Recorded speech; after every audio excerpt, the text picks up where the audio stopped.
నమస్తే, welcome to me TV news. ముందుగా headlines.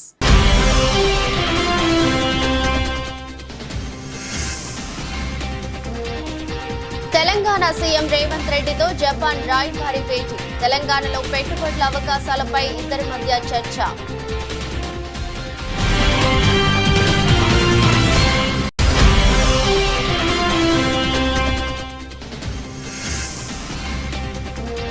సీఎంగా బాధ్యతలు స్వీకరించిన చంద్రబాబు మెగా డిఎస్సిపై తొలి సంతకం.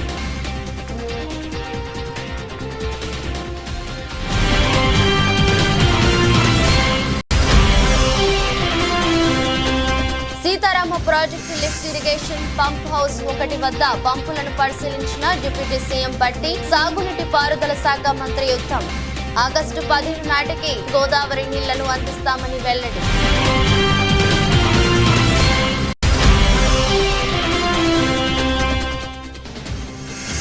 ఎమ్మెల్సీలతో సమావేశంలో జగన్ కీలక వ్యాఖ్యలు. శిశుపాలుడి మాదిరి చంద్రబాబు తప్పులను కూడా లెక్కిద్దామని పిలుపు.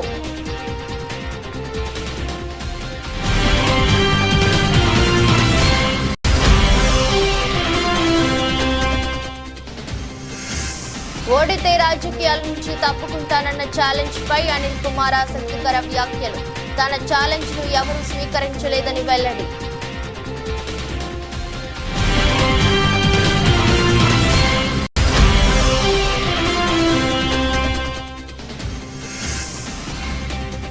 T20 వరల్డ్ కప్ లో సంచలనం. సూపర్ 8కి ఆఫ్ఘనిస్తాన్. పాపువా న్యూగినీపై ఆఫ్ఘనిస్తాన్ ఘన విజయం.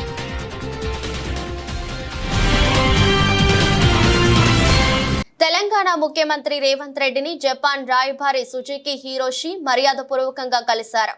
ఈ సందర్భంగా తెలంగాణలో పెట్టుబడుల అవకాశాలు, ప్రభుత్వ ప్రాధాన్యత రంగాలు, ఉపాధి కల్పన తదితర అంశాలపై వారి మధ్య చర్చ జరిగింది. ఇందుకు సంబంధించి సీఎం రేవంత్ రెడ్డి ఎక్స్ వేదికగా ట్వీట్ చేశారు. జపాన్ రాయబారి మర్యాదపూర్వకంగా తనను కలిసినట్లు పేర్కొన్నారు.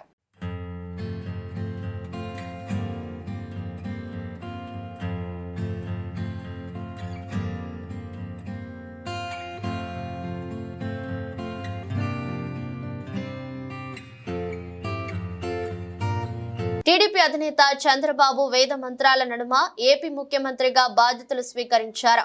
వెలగపూడిలోని రాష్ట్ర సచివాలయం మొదటి బ్లాక్ లో ఉన్న ఛాంబర్ లో చంద్రబాబు సీఎంగా బాధ్యతలు అందుకున్నారు. అనంతరం చంద్రబాబు ఎన్నికల్లో ఇచ్చిన ముఖ్యమైన హామీలకు సంబంధించిన ఫైళ్లపై సంతకాలు చేశారు. చంద్రబాబు తన తొలి సంతకం మెగా డిఎస్సి ఫైలుపై చేశారు.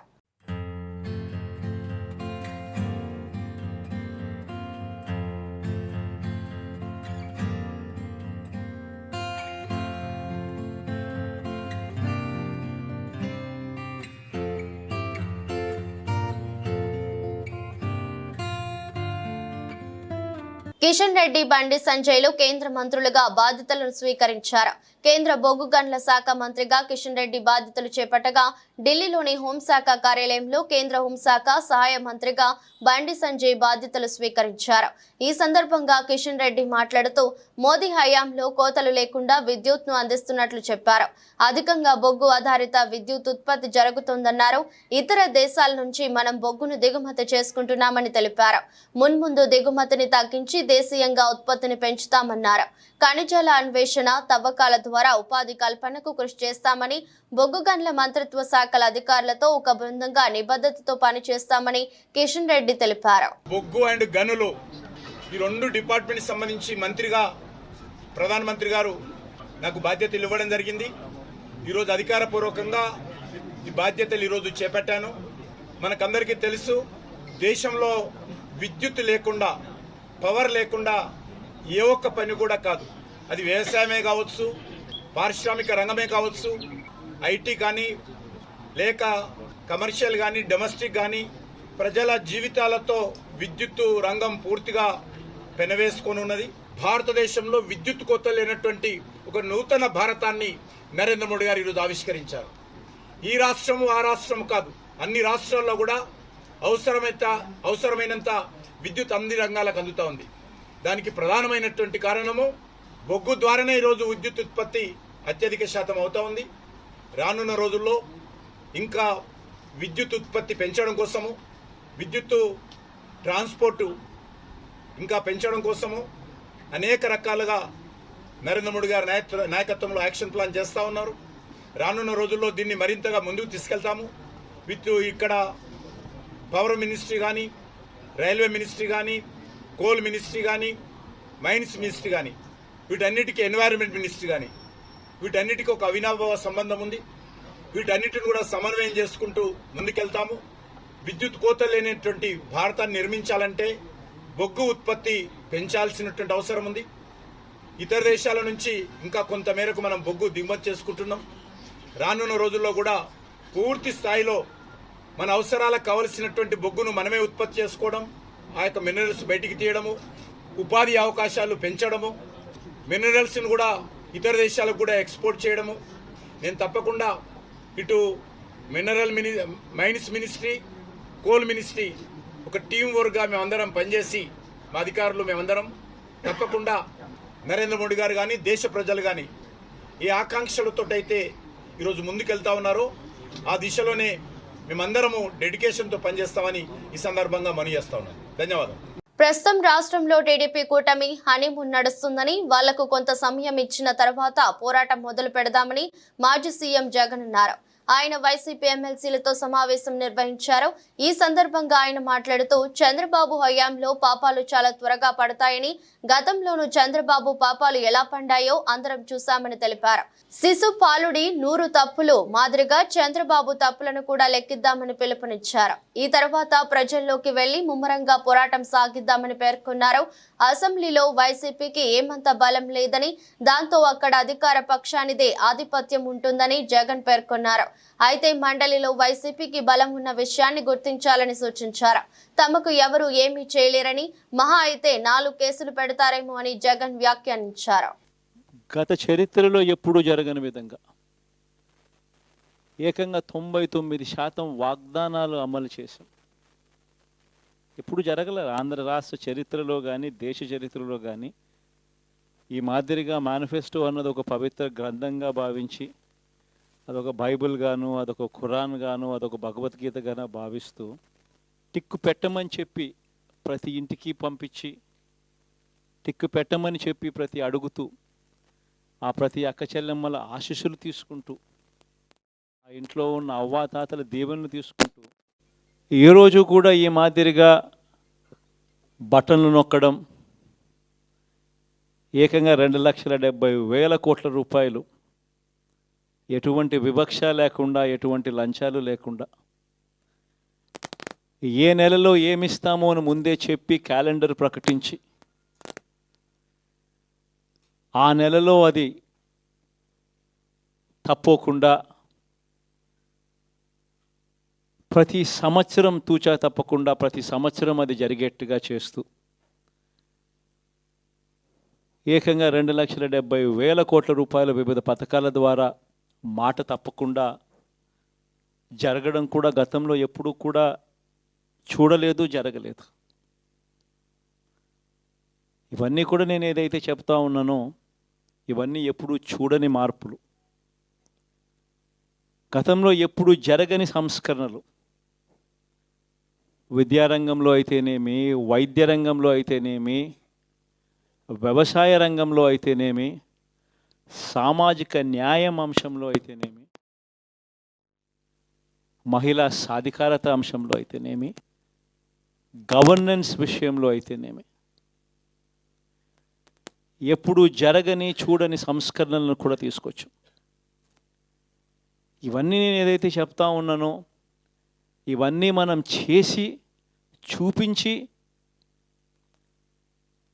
ప్రజల మన్ననలు పొందిన తర్వాతే ఎన్నికలకు వెళ్ళాం. ఎన్నికల్లో ఏమైందో తెలీదు. 5 సంవత్సరాలు కళ్ళు మూసుకుంటే చాలా అయిపోయింది. 5 సంవత్సరాలు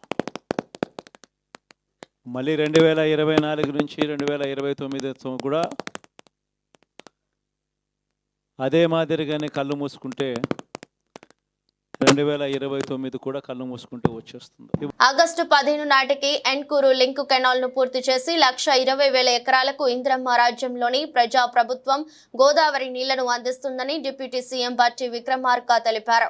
సాగునీటి పారుదల శాఖ మంత్రి ఉత్తమ్ కుమార్ రెడ్డి, రెవెన్యూ మంత్రి పొంగులేటి శ్రీనివాస్ రెడ్డి, వ్యవసాయ శాఖ మంత్రి తుమ్మల నాగేశ్వరరావుతో కలిసి భద్రాద్రి కొత్తగూడెం జిల్లా అశ్వాపురం మండలం అమ్మగారిపల్లి వద్ద ఉన్న సీతారామ హెడ్ రెగ్యులేటర్ పనులను అక్కడ ఉన్న వ్యూ పాయింట్ వద్ద ఏర్పాటు చేసిన ఫోటో ఎగ్జిబిషన్ ను తిలకించారు. అక్కడి నుంచి Sitarama lift irrigation project pump house 1 వద్దకు చేరుకుని పంప్ హౌస్ పనులను పరిశీలించి అనంతరం పవర్ సప్లైను ప్రారంభించారు.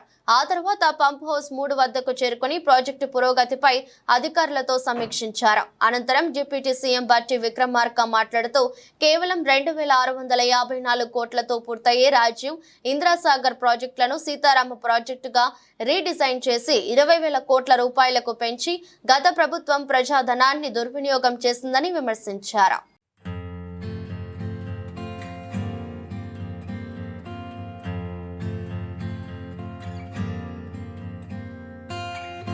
సోషల్ మీడియాలో అనిల్ కుమార్ యాదవ్ పై భారీగా ట్రోలింగ్ జరుగుతుంది. ఎప్పుడు రాజకీయాల నుంచి తప్పుకుంటున్నారంటూ నెటిజన్లు ప్రశ్నిస్తున్నారు. ఈ విషయమై ఆయనను మీడియా స్పందన కోరింది. అందుకు అనిల్ కుమార్ యాదవ్ ఆసక్తికరంగా బదులిచ్చారు. ఓడిపోతే రాజకీయాల నుంచి తప్పుకుంటానని తాను సవాల్ విసిరింది నిజమేనని, అయితే తన సవాల్ను ఎవరైనా స్వీకరించినప్పుడే మాట నిలుపుకోవాల్సిన అవసరం ఉంటుందని అన్నారు. తన సవాల్ను ఎవరూ తీసుకోనప్పుడు తాను మాటకు కట్టుబడి ఉండాల్సిన పని లేదని, ఎవరి కోసం తాను రాజకీయాల నుంచి తప్పుకోవాలని తిరిగి ప్రశ్నించారు. దానివల్ల ఏదో ఇబ్బంది పడిపోయేది. తప్పకుండా ఏ దానికైనా కూడా ఏం చేసినా కూడా సిద్ధంగా కూడా ఉంటాం. రాజకీయాల్లోకి వచ్చిన తర్వాత ఏ నిర్ణయం తీసుకున్నా ఏ దానికి ఇచ్చినా కూడా కట్టుబడి ఉంటేనే కదా రాజకీయాల్లోకి వస్తాం. నిజమే, మా వల్ల పొరపాట్లు లేకపోతే మేము అధికారంలో ఉన్నప్పుడు కొన్ని మా రకరకాల వల్ల మేము ఓటమి చెందుంచుంటాం. తప్పు ఓటమి చెందినంత మాత్రాన దాన్ని సరిదిద్దుకొని మళ్ళీ వెళ్తాం. అది జగన్మోహన్ రెడ్డి గారి ఆశీస్సుల వల్ల, మా నెల్లూరు ప్రజల ఆశీస్సుల వల్ల. ఆయనతో వెంట ఉంటాం. ఆయనకు మంచి ఉన్నప్పుడు బాగున్నాం, ఆయన బాగా కష్టంలో ఉన్న ఆయన ప్రతిభ ఉన్నాం. బాగున్నప్పుడు మమ్మల్ని బాగా చూసుకున్నాడు. ఈరోజు ఆయన మళ్ళీ కూడా ఆయనతోనే ఉంటాం, ఆయనతోనే నడుస్తాం. కడదాకా కూడా ఆయనతో ప్రయాణం చేస్తాం. ఆయన కష్టాల్లో ఉంటాం, అన్నింటిలో ఉంటాం. మేము ప్రజల పక్షాన ఉంటాం. వాళ్ళు కానీ ఏదైతే హామీలు ఇచ్చారో లేకపోతే ఖచ్చితంగా నిలదీసే కార్యక్రమం కూడా చేస్తాం. కానీ దాంట్లో మాలో లోపాలని ఇప్పుడు ఒకసారి మీరు అందరూ ఆలోచన చేయాలి. నేను ఛాలెంజ్ విసిరాను కానీ ఛాలెంజ్ ఎవరు తీసుకోవాలి. ఎలా ఉంటారంటే నేను ఛాలెంజ్ విసిరినమాట వాస్తవమే. నేను ఛాలెంజ్ విసిరినప్పుడు అవతల ఛాలెంజ్ తీసుకొని రైట్ మేము కట్టుబడి ఉన్నాం ఈ ఛాలెంజ్కి అని చెప్పుని ఉంటే బాగుండేది. ఎన్నికలు అయిపోయిన తర్వాత అప్పుడు ఛాలెంజ్ చేసేవి కదా అంటే అలా కాదు కదా. నేను ఒక సవాల్ విసిరినప్పుడు ఆ సవాల్ స్వీకరించేవాడు కూడా స్వీకరించుకొని చేస్తుంటే బాగుండేది. రైట్, ఏదో సామెత ఒకటి ఉంది, హనుమాన్ జంక్షన్లో నాకు బాగా నచ్చిన డైలాగు, గెలిచినోడు చెప్తాడు ఓడినోడు వినాలని. ఈరోజు వాళ్ళు చెప్తున్నారు, మేము వింటాం, పర్వాలేదు. ఈరోజు వాళ్ళు ఏదైనా చెప్తున్నారు, రైట్, వాళ్ళు ట్రోల్ చేసుకుంటున్నారు, చేసుకునే అబ్బాయి ఇబ్బంది ఏం లేదు. ట్రోల్ చేసుకునే స్థాయిలో మేము ఉన్నామంటే మేము ఎదిగినట్టే. We're in public. Good publicity or bad publicity is a publicity. నియోజకవర్గాల మార్పులు ఓటమిలో ఎంతవరకు ఏమీ ఇప్పుడు పల్నాడులో నాకు 40,000 ఓట్లు ఎమ్మెల్యేల కన్నా ఎక్కువ వచ్చినాయి కదా చెప్తున్నా. కాబట్టి అదేం పెద్ద నేను కోరుకోను. ఎందుకంటే ఇంత పెద్ద ఎలక్షన్ దీంట్లో కొన్ని దగ్గరలా చూసుకున్నప్పుడు రకరకాల అనుమానాలు ఉన్నాయి, రకరకాలు ఉన్నాయి. కాబట్టి అదేం పెద్ద ఫ్యాక్టర్ నేను అనుకోను. మంచిర్యాల జిల్లా కేంద్రంలోని బెల్లంపల్లి చౌరస్తాకు సమీపంలో ఇంటి నిర్మాణం పనులు చేస్తుండగా గోడ కూలీ 3 కూలీల మృతి, మరొకరికి తీవ్ర గాయాలయ్యాయి. ఈ సంఘటన స్థలానికి చేరుకున్న Ramagundam police commissioner M Srinivas IPS అక్కడ పరిస్థితిని పరిశీలించి సంఘటనకు సంబంధించిన దానిపై పూర్తి స్థాయిలో దర్యాప్తు చేస్తామన్నారు. ముందస్తు జాగ్రత్తలు తీసుకోకపోవడం వల్లనే ప్రమాదం జరిగిందని, ముందస్తు జాగ్రత్తలు తీసుకొని ఉంటే 3 ప్రాణాలు పోయి ఉండేవి కాదని అన్నారు. ఒకరికి తీవ్ర గాయాలు కావడంతో వ్యక్తిని ప్రభుత్వ ఆసుపత్రికి తరలించారు. మంచిర్యాలలో నందిని హాస్పిటల్ పక్కన ఇంకొక సైట్లో ఒక హైరైజ్ కన్స్ట్రక్షన్ జరుగుతూ ఉంది. ఇక్కడ జరుగుతూ ఉంటే దాన్ని బేస్మెంట్ తవ్వడంలో ఆల్రెడీ రిటైనింగ్ వాల్ కట్టి ఉన్నారు. ఆల్రెడీ పక్కన ప్లాట్ వాళ్లకు ఈ ప్లాట్ వాళ్ళకి ఒక కాంపౌండ్ వాల్ కట్టడంలో ఆల్రెడీ వర్కర్స్ పనిచేస్తున్నారు. వర్కర్స్ పనిచేస్తుంటే అక్కడ కాంపౌండ్ వాల్ అవతల పక్కన ఉన్న కాంపౌండ్ వాల్ మొత్తం మట్టితో కిందంతా మట్టి లూజ్ మట్టిగా ఉండడం వల్ల టోటల్గా సడన్గా కొలాప్స్ అయింది. ఆ కొలాప్స్ కావడంలో ఎక్కడైతే 4 పనిచేస్తున్నారో నలుగురు ఆల్మోస్ట్ మట్టిలో కూరుకుపోయారు. అతి కష్టమైతే ఒక అతను బయటికి కొన్ని దెబ్బలతో బయటికి తీయగలుగుతున్నాము. ఇంకా 3 మాత్రం కంప్లీట్గా చనిపోవడం జరిగింది. దాంట్లో ఈ యొక్క కన్స్ట్రక్షన్కి మున్సిపాలిటీ వాళ్ళు ఎలా పర్మిషన్స్ ఇచ్చారు, ఏ విధంగా పర్మిషన్ ఇచ్చారు, దాని యొక్క ఈ గైడ్లైన్స్ ప్రకారం ఇచ్చారా లేదా అనేది కూడా మేము వాకప్ చేస్తున్నాము. ఒక లాస్ట్ పర్సన్ కూడా ఇక్కడ తీస్తున్నాము, రెస్క్యూ ఆపరేషన్ చేస్తున్నాము. అది తీసుకొచ్చి ముగ్గురు ప్రస్తుతానికి 3 చనిపోయి ఉన్నారు. ఒక పర్సన్ని రెస్క్యూ చేశారు. ఇట్లాంటి కన్స్ట్రక్షన్స్ ఎందుకు జరుగుతున్నాయి, ఎట్లా పర్మిషన్స్ ఇస్తున్నారు, ఈవెన్ కలెక్టర్ గారు కూడా చెప్పడం జరిగింది. త్వరలో ఇప్పుడు కలెక్టర్ గారు కూడా లేకపోతే అడిషనల్ కలెక్టర్ గారు వచ్చి విజిట్ చేయొచ్చు. వాళ్ళకు కూడా ఈ కంప్లైంట్ మేము రైజ్ చేస్తున్నాము. ఈ పర్మిషన్ లీగల్గా ఇచ్చారా కాదా, ఇది who is the person, and precautions తీసుకోకుండా ఈ కన్స్ట్రక్షన్ చేయడం వల్ల జరుగుతుందని తెలుస్తుంది. ప్రికాషన్స్ తీసుకుని అంటే జరగకపోయి ఉండొచ్చు. So will take legal action what ever the as per the law, and also will help the persons who are already victims. ప్రజలు నాయకుల అంచనాలకు తగిన విధంగా పనిచేస్తాను, ప్రజా సమస్యలను పరిష్కరించే ఏ ఒక్క అవకాశాన్ని కూడా వదిలిపెట్టను అని గ్రామీణాభివృద్ధి కమ్యూనికేషన్స్ కేంద్ర సహాయక మంత్రి డాక్టర్ పెమ్మసాని చంద్రశేఖర్ తెలిపారు. ఢిల్లీలోని స్థానిక సంచార్ భవన్లో కమ్యూనికేషన్ శాఖ సహాయ మంత్రిగా ఆయన బాధ్యతలు స్వీకరించారు. కార్యాలయంలోకి అడుగుపెట్టిన పెమ్మసాని సంబంధిత అధికారులు ఆత్మీయంగా ఆహ్వానించారు. బాధ్యత స్వీకరణ అనంతరం అధికారంలో ఆయన మాట్లాడుతూ శాఖాపరమైన వివరాలు, కార్యాలయ తదితర వివరాలను అడిగి తెలుసుకున్నారు. I'm really thankful to the Honorable Chief Minister of Andhra Pradesh, Shri Nara Chandrababu Naidu Garu, and also Honorable Prime Minister Shri Narendra Modi ji and all the BJP leadership for giving me this opportunity and trusting me to do well. In addition, I am also really thankful to the God for giving me 2 best dynamic people. One is Chauhan ji and other one is Scindia ji. Especially Chauhan ji has been a well-respected and admired leader for a long time from distance for me, and Scindia ji is very dynamic and he studied in Harvard and Stanford. And somewhat contemporary to life. So having both of them, I'm hoping we will get so much mentorship as well as taking me forward in serving my nation today. Jagtial rural మండలం పోరండ్ల గ్రామంలో D53/3R పెద్ద canal పూడిక మరియు మరమ్మతుల పనులను అధికారులతో పరిశీలించారు. పట్టభద్రుల MLC Jeevan Reddy, వారి వెంట గ్రామ మండల కాంగ్రెస్ నాయకులు ఉన్నారు.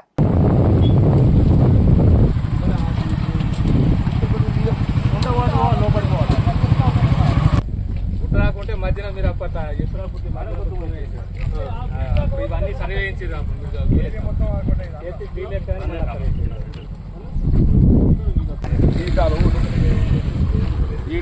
పొలాల పొట్టి కలిసి పెట్టుకోదు, మళ్ళీ ఈ కాలు తీపియాలి. ఉన్నదా ఇట్లా క్రాస్ ఉన్నది, పొలం అడ్డం పడ్డట్టు క్రాసులు తిప్పుకుంటే వెళ్తాయి. ఇక కరెంట్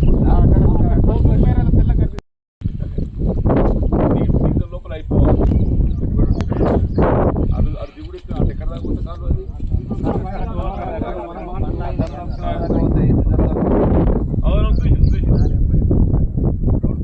ఆ కాలువ సాఫే ఉన్నదా? ఆ కాలువ సాఫ్, కాలువ ప్రాబ్లం లేదు కదా. మరి అది ఎనాలిసిస్లో పెట్టి చెప్పి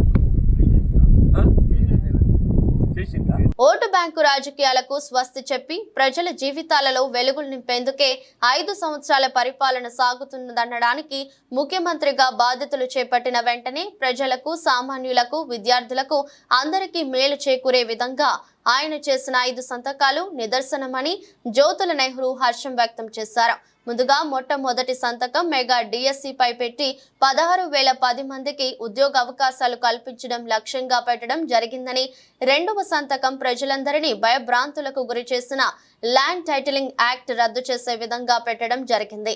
తనకు మంత్రి పదవి కన్నా తన నియోజకవర్గానికి ఇచ్చిన 4 హామీలు విద్య, వైద్యం, త్రాగునీరు, సాగునీరు, ఉద్యోగ ఉపాధి అవకాశాలు కల్పించడమే నిర్మాణమే ధ్యేయంగా పనిచేస్తానని అన్నారు. ఈ కార్యక్రమంలో ఎస్వీఎస్ అప్పలరాజు, మారిశెట్టి భద్రం, కొత్త కొండబాబు, పాటంశెట్టి రవి, అన్నవరం రాము, గల్ల రామచంద్రరావు తదితరులు పాల్గొన్నారు. ప్రధానంగా ముఖ్యమంత్రి గారికి సర్వాధికారాలు ఉంటాయి, మంత్రులు ఇచ్చేదాన్ని. ఇక్కడ ముందు మీ అందరికీ కానీ మా కార్యకర్తలకు కానీ తెలియజేయాల్సింది, నేను మంత్రి కావాలి అని చెప్పి ఆయన అడగలేదు. ఆయన ఏ సందర్భంలోనే నాకు ఇస్తానని చెప్పలేదు. నెంబర్ 1 దాని మీద, ఎందుకంటే నా ఆలోచనలు నాకు ఉన్నాయి. నేను ఒక బృహత్తరమైనటువంటి కార్యక్రమాలు 4 కార్యక్రమాలు పెట్టుకున్నాను. ఆ 4 కార్యక్రమాల్ని నేను సాధించాలి, నా ప్రాంతానికి తెచ్చుకోవాలి అనుకుంటే మంత్రి కంటే ప్రాధాన్యత 4: సాగునీరు, తాగునీరు, విద్య, సామాన్యుడికి అందుబాటులోకి తెచ్చు అన్ని రకాల విద్యలు, అలాగే వైద్యం, కార్పొరేట్ స్థాయి వైద్యాన్ని ప్రతి సామాన్యుడికి కూడా ఉచితంగా అందించేటటువంటి పరిస్థితి, అలాగే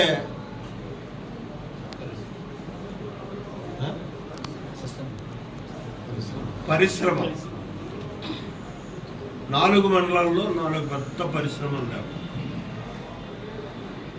అంటే నిరుద్యోగ సమస్యని తగ్గించడం కోసం చేసే కార్యక్రమం. ఈ 4 వస్తే నా నియోజకవర్గం ఒక వెల్నౌన్ నియోజకవర్గంగా తయారవుతుంది. ఎన్నిక ఏదైనా కాంగ్రెస్ గెలుపుపోయే లక్ష్యంగా ప్రతి కార్యకర్త సమిష్టిగా కృషి చేయాలని, కార్యకర్తలైన ధైర్యమని, కష్టపడి పనిచేసిన కార్యకర్తలకు గుర్తింపు, గౌరవం వచ్చేలా చేసి కార్యకర్తల రుణం తీర్చుకుంటా అని పరకాల ఎమ్మెల్యే రేవూరి ప్రకాష్ రెడ్డి అన్నారు. పరకాల నియోజకవర్గ కేంద్రంలోని లలిత కన్వెన్షన్ లో కూడా చైర్మన్ ఇనుగాల వెంకట్రామరెడ్డి అధ్యక్షతన బుధవారం పరకాల నియోజకవర్గ కాంగ్రెస్ పార్టీ విస్తృత స్థాయి సమావేశం, వరంగల్ పార్లమెంట్ సభ్యురాలు డాక్టర్ కడియం కావ్య విజయోత్సవ అభినందన సభ కార్యక్రమం నిర్వహించారు. అనంతరం ఇటీవల జరిగిన పార్లమెంట్ ఎన్నికల్లో భారీ మెజారిటీతో గెలిచిన వరంగల్ పార్లమెంట్ సభ్యురాలు డాక్టర్ కడియం కావ్యని పరకాల నియోజకవర్గ నాయకులు, కార్యకర్తలు శాలువాలు కప్పి పుష్పగుచ్చాలు అందించి గజమాలలతో సత్కరించారు. అందరికీ అడిగిన వాళ్ళకి ఇవ్వలేము. వచ్చే ఒక్కటైనా కూడా మనం సంతృప్తి చెందాలి. కానీ ఎమ్మెల్యే గారు చెప్పాను, నాకు పట్టించుకుంటే లేదు, లేకుండా నాకు వీలు కాదన్నాడు అని మీరు నా మీద టచ్ వేసుకుంటే మాత్రం నేను చేసేది ఏమీ లేదు. ఉన్న విషయం చెప్తున్నా. ఎందుకంటే అన్నిటికీ అన్నిటి నేను ఏదైనా చెప్తే నిజాయితీ చెప్తాను, బాబు నీకు వస్తుంది, లేకుండా నీకు రాదు ఈ విషయం నిజాయితీ చెప్తాను. కానీ అడిగినమ్మా రాలేదు అని చెప్పి నా మీద శత్రుత్వం పెంచుకొని ఏదో మాట్లాడకుండా కూర్చుంటే, నేను వాళ్ళేదో పట్టించుకుంటే కూర్చుంటే నా టైం వృధా అవుతుంది. ఆ గురించి నేను పట్టించుకోవడం కూడా పట్టించుకోను. కనుక దయచేసి కార్యకర్తలందరూ కూడా మనము కార్యక్రమాలను గెలిపించుకున్నట్టుగా, ఆయన గెలిపించుకున్నట్టుగా ఐకమత్యంగా పనిచేయండి. ఎందుకంటే ప్రతిపక్షం ఉన్నప్పుడు ఐకమత్యంగా ఉంటాం. అధికారాలకు వచ్చే వరకు నా గవర్నమెంట్ తొందరపడకండి. నేను చాలా స్పష్టంగా చెప్పాను, ప్రతి ఒక్కరికి మనకు అవకాశం ఉంది. కొందరికి నామినేషన్ పదవులు వస్తాయి, కొందరికి నామినేషన్ పదవులు వస్తాయి, కొందరికి అంగన్వాడీలు, ఆయాలు, ఇటువంటి అవకాశాలు వస్తాయి. ఇంకా అవకాశం రాని వాళ్ళు ఎవరైనా పూర్ ఫ్యామిలీస్ ఉన్నారంటే బహుమతులు అందిస్తే మరి కొంత ఆర్థికపరమైన సహకారం అందించే పథకాలు ఉంటాయి. ఇన్ని రకాలుగా మనం ఉపయోగించుకోవచ్చు. అంతేగాని ప్రభుత్వాలకు లోని కాకండి, మాయమండలం లోని కాకండి. నాకున్నది మాత్రం 4 సంవత్సరాల టైం అని చెప్పి రోజు అనుకుంటున్నాను. ఈ ఉన్న టైంలో 2 రోజులు నా ముందున్నాయి. నాకు పథకాలు నియోజకవర్గాన్ని ఒక సోదరుడు రాశాడు పత్రికలలో, చూసే వార్తా పత్రికలను కూడా. మరి నర్సపేటలో ఉన్న మార్క్ ఇక్కడ పెడతా చేసి పెడాలి ప్రకాష్ రెడ్డి గారు అన్నారు. 100% కొంత టైం మనకు 2.5 నెలలు 3 నెలలు డిస్టర్బ్ అయిన ఆలోచనలు ఉన్నాయి. ఉత్తరాంధ్ర తిరుపతిగా భాషిల్లుతున్న పెందుర్తి వెంకటాద్రిని విజయనగరం జిల్లా శృంగవరపుకోట ఎమ్మెల్యే కోళ్ల లలిత కుమారి రామ్ ప్రసాద్ దంపతులు దర్శించుకున్నారు. మూడోసారి ఎమ్మెల్యేగా గెలిచిన లలిత కుమారి రామ్ ప్రసాద్ కుటుంబ సభ్యులతో కలిసి వెంకటేశ్వర స్వామిని దర్శించుకుని మొక్కులు చెల్లించుకున్నారు. క్షేత్ర ప్రదక్షిణ చేసి ధ్వజస్తంభంకు పూజలు చేశారు. ఆలయ ప్రధాన అర్చకులు మహర్తి రామానుజాచార్యులు లలిత కుమారి దంపతులు పేరిట ప్రత్యేక పూజలు నిర్వహించి తీర్థ ప్రసాదాలు అందజేశారు. అనంతరం స్వామివారి శేష వస్త్రంతో ఆశీర్వదించారు. ఈ సందర్భంగా లలిత కుమారి మాట్లాడుతూ టీటీడీ బోర్డు మెంబర్ గా ఉన్నప్పటి నుండి స్వామివారితో తనకు అనుబంధం ఉందని, వెంకటాద్రి అభివృద్ధికి తన వంతు కృషి చేస్తానని తెలిపారు. వారి వెంట వియ్యంకుడు లాలం అర్జున, టీడీపీ నాయకుడు ఏడువాక వెంకటరమణ తదితరులు పాల్గొన్నారు. మావోయిస్టులు తమ మనుగడ కోసమే అనేక దుశ్చర్యలకు పాల్పడుతున్నారని భద్రాద్రి కొత్తగూడెం జిల్లా ఎస్పీ రోహిత్ రాజ్ అన్నారు. తెలంగాణ ఛత్తీస్గఢ్ సరిహద్దు అటవీ ప్రాంతాల్లోని ఆదివాసీ ప్రజలు మావోయిస్టుల చర్యలతో భయభ్రాంతులకు గురవుతున్నారని తెలిపారు. తెలంగాణ ఛత్తీస్గఢ్ రాష్ట్రాల సరిహద్దు ప్రాంతమైన చర్ల మండలంలోని పూసుగుప్ప అటవీ ప్రాంతంలో నివసించే ఆదివాసీలు తాము అడవుల్లోనికి వెళ్లాలంటే మావోయిస్టులు పెట్టిన మందు పాత్రల వలన ప్రాణహాని ఉందని పోలీసులకు ఫిర్యాదు చేయడంతో పోలీసులు అట్టి సందేహాస్పద అటవీ ప్రాంతాలను క్షుణ్ణంగా తనిఖీ చేయగా బూబీ ట్రాప్స్ బయటపడ్డాయని తెలిపారు. తెలంగాణ ఛత్తీస్గఢ్ రాష్ట్రాల సరిహద్దు ప్రాంతాల్లో నివసించి ఆదివాసీ ప్రజల సంక్షేమం అభివృద్ధి కొరకు ప్రభుత్వం కృషి చేస్తుందని, కావున ప్రభుత్వానికి సహకరించాల్సిందిగా ప్రజలకు పోలీస్ శాఖ విజ్ఞప్తి చేస్తుందని తెలిపారు. T20 వరల్డ్ కప్ లో మరో పెను సంచలనం నమోదైంది. పసికూన ఆఫ్ఘనిస్తాన్ సూపర్ 8లోకి ఎంట్రీ ఇచ్చింది. గ్రూప్ సి లో భాగంగా శుక్రవారం జరిగిన మ్యాచ్ లో పాపువా న్యూగినీపై ఆఫ్ఘనిస్తాన్ ఘన విజయం సాధించింది. 7 వికెట్ల తేడాతో గెలుపొందింది. ఫలితంగా ఆఫ్ఘన్ జట్టు సూపర్ 8కి దూసుకెళ్లింది. మొదట బ్యాటింగ్ చేసిన పాపువా న్యూగినీ జట్టు 95 పరుగులు చేసింది. క్లిపిన్ డొరిగా 27తో టాప్ స్కోరర్ గా నిలిచాడు. ఫరూకీ 3 వికెట్లు, నవీన్ ఉల్ హక్ 2, నూర్ అహ్మద్ 1 వికెట్ తీశారు. ఈ లక్ష్యాన్ని ఆఫ్ఘన్ టీం 15.1 ఓవర్లలోనే ఛేదించింది. ఈ మ్యాచ్ లో ఆఫ్ఘన్ బ్యాటర్ గల్బదీన్ నైబర్ 49 పరుగుల నాట్అవుట్ తో రాణించాడు. దీంతో గ్రూప్ సి నుంచి వెస్టిండీస్ తో పాటు ఆఫ్ఘన్ కూడా సూపర్ 8కి దూసుకెళ్లింది. వార్తలు ముగించే ముందు మరోసారి హెడ్లైన్స్.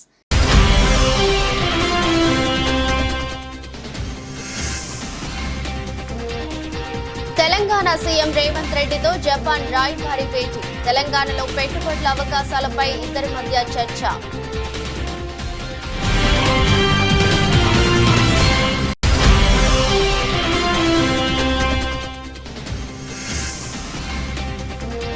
సీఎంగా బాధ్యతలు స్వీకరించిన చంద్రబాబు మెగా డిఎస్సిపై తొలి సంతకం.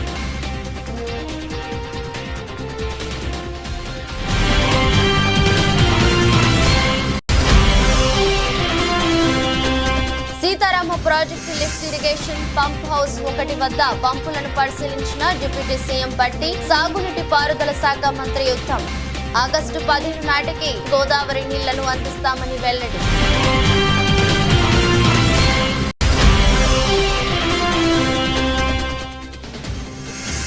ఎమ్మెల్సీలతో సమావేశంలో జగన్ కీలక వ్యాఖ్యలు. శిశుపాలుడి మాదిరి చంద్రబాబు తప్పులను కూడా లెక్కిద్దామని పిలుపు.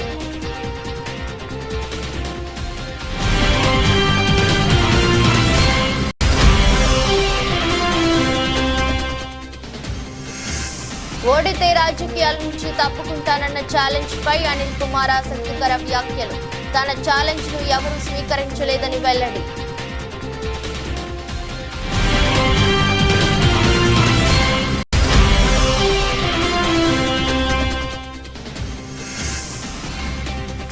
T20 వరల్డ్ కప్ లో సంచలనం. సూపర్ 8కి ఆఫ్ఘనిస్తాన్. పాపువా న్యూగినీపై ఆఫ్ఘనిస్తాన్ ఘన విజయం.